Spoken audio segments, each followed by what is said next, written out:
Story, and apparently the Phoenix police have been fudging some numbers. William, I want you to clarify this about their kidnapping rate. Explain what's going on out there.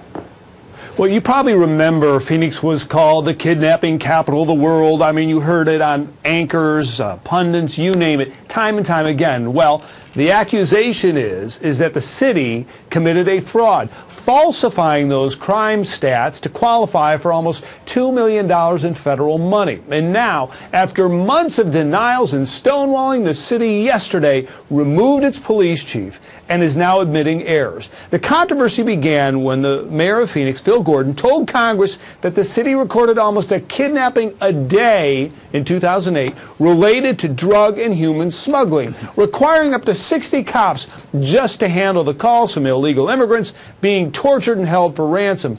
Now, however, a review of those kidnapping stats show that roughly 1 out of 4, just 25%, were actually related to immigrants or border crime. 53 of the kidnapping reports don't even use the word kidnapping, but they're robberies, assaults, even domestic violence. 59 of those reports were information only. That means they weren't actually crimes at all. And some were just women who said that men tried to pick them up off the street. Some of those reports are counted twice, and only half appear to be actually border-related kidnappings. And yet the chief remains defiant.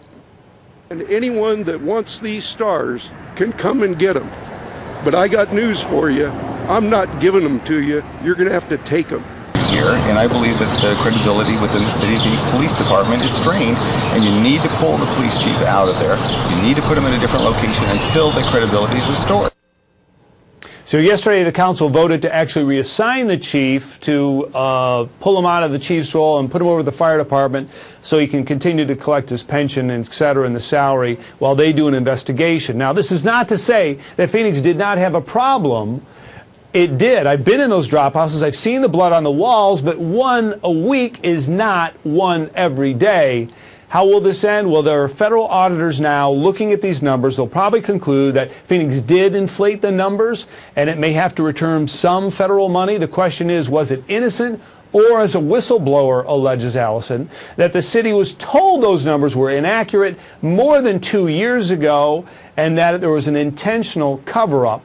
And there was retaliation against this individual, basically so they could get the money. And so the police chief claims that this was just an innocent mathematical error?